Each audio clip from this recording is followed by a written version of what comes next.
नमस्कार दोस्तों, आपका हमारे चैनल ज्योति ज्ञान में स्वागत है। वैशाख मास महात्म्य अध्याय 15।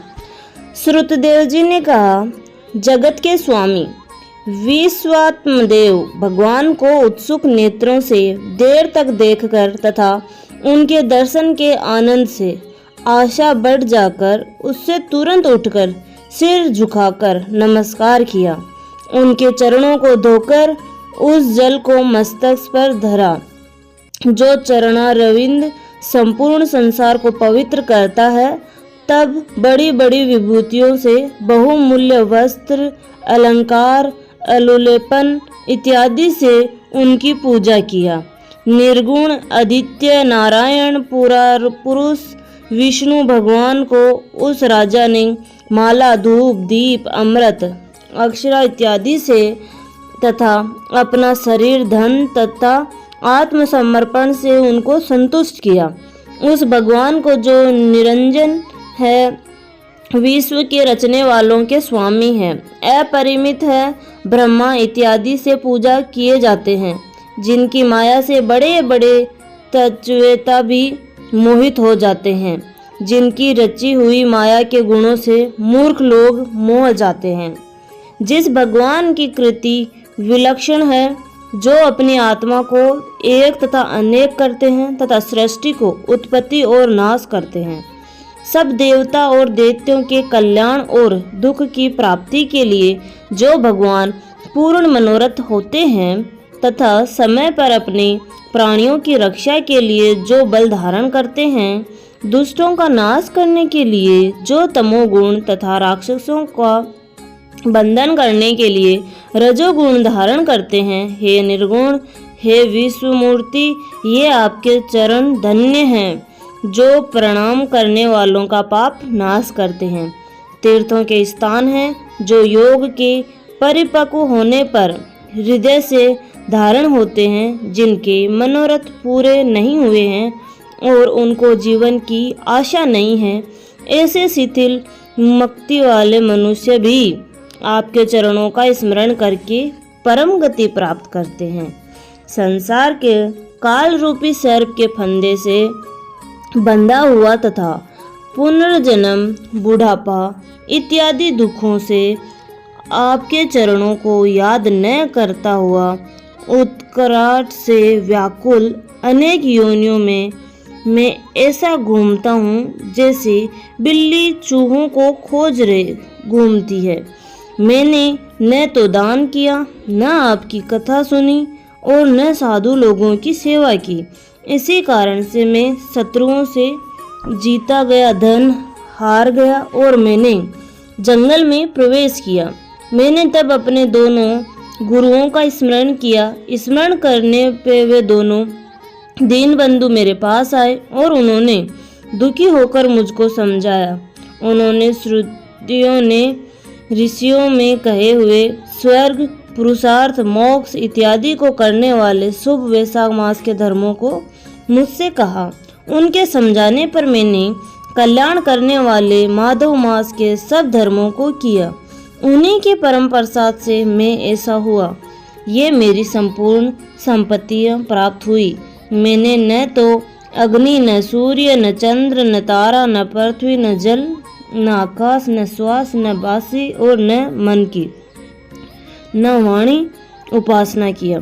ये पाप को अधिक काल में हरते हैं, परंतु अपने मनोरथों को त्याग किए हुए आपके चरणों को स्मरण करने वाले ऐसे महात्मा जिनको आप मानते हैं, वे मुहूर्त पर की सेवा में ही पाप नाश कर देते हैं। हे स्वतंत्र, हे विचित्र कर्म करने वाले, हे परमात्मा, हे साधुओं पर अनुग्रह करने वाले, मैं आपको नमस्कार करता हूँ। मैं आपकी माया से मोहित होकर अनर्थ देखने वाले भार्या, धन, रूप इत्यादि गुणों में भ्रमण करता हूँ। आपके चरण कमल संसार जन्म कष्टों के मूल को नाश करने वाले, संपूर्ण पापों को हरने वाले तथा अति निर्मल हैं। सुख की इच्छा से अनर्थों के प्रधान कारण सूत, आत्मा, इंद्र इत्यादि की ममता से घिरकर मुझको न तो कहीं नींद आती है और न सुख मिलता है। इन्हीं में मेरी तृष्णा बढ़ती जाती है।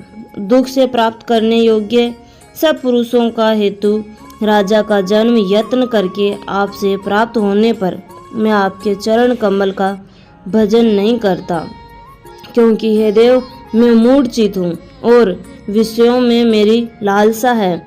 श्राद्ध पूर्वक मैं कर्म करता हूँ, परंतु इनके लिए मेरी बढ़ती हुई तृष्णा मुझे जला रही है।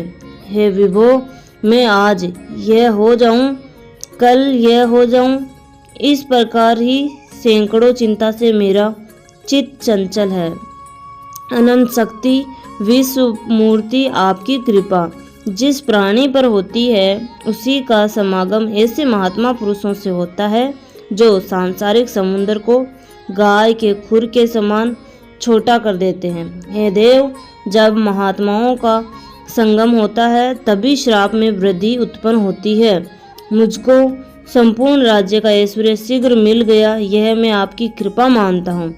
इस आपके अनुग्रह को ब्रह्मा, देवता लोक, राक्षस तथा महात्मा लोक तृष्णाओं से निवृत्त होकर चाहते हैं।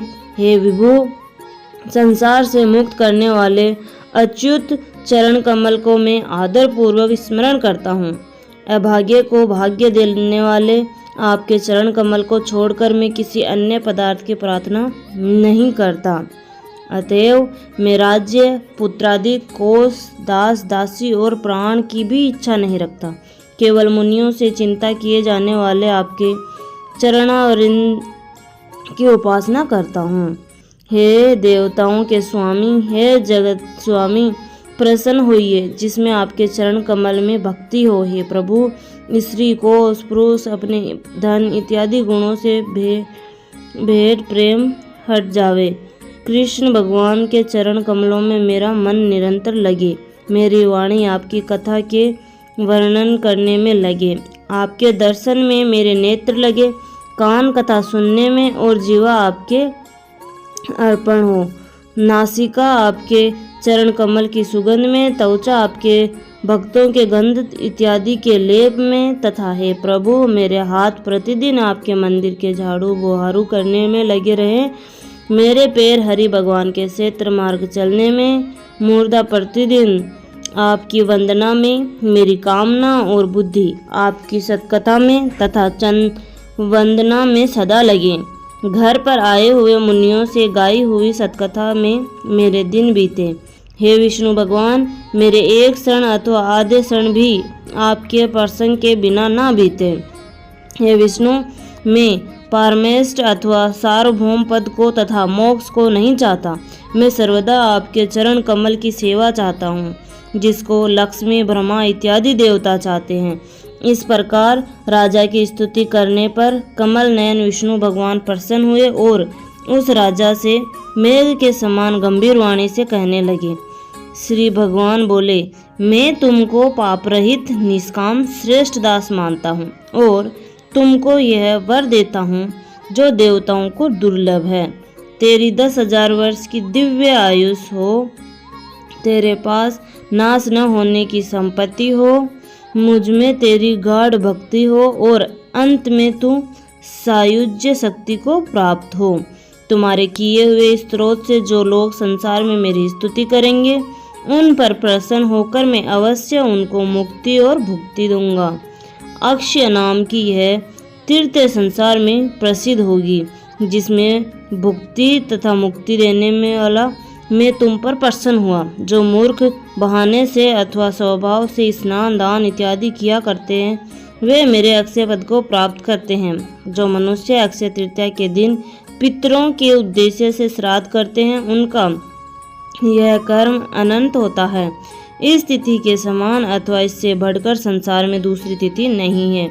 इसमें किया हुआ थोड़ा भी नाश होने वाला फल को देता है।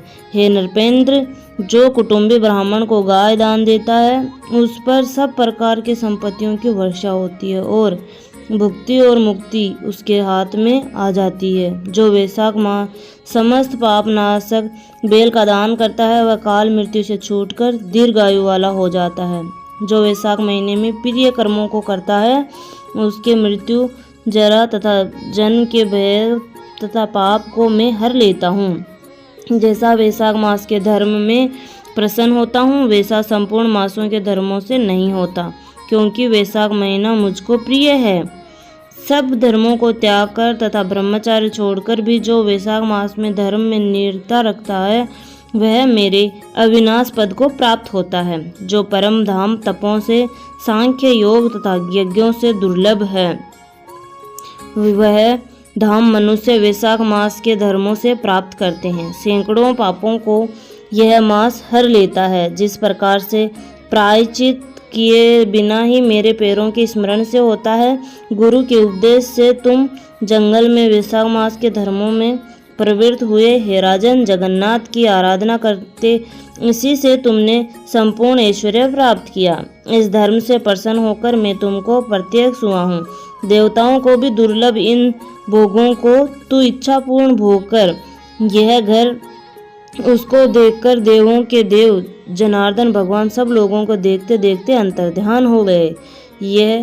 तब यह श्रेष्ठ राजा अति विस्मित हुआ, और जैसे ही राजन नष्ट धन के प्राप्त होने पर मनुष्य इष्ट पुष्ट हो जाते हैं, तब उन्हीं में लवलीन रहकर राजा ने पृथ्वी पर शासन किया। प्रतिदिन बड़े बड़े गुरुओं से निरंतर वह बोध प्राप्त करता था। उस राजा ने वासुदेव भगवान के अतिरिक्त किसी को भी प्रियतम नहीं माना। इस संबंध से स्त्री, मंत्री, पुत्र इत्यादि सब प्रिय हुए।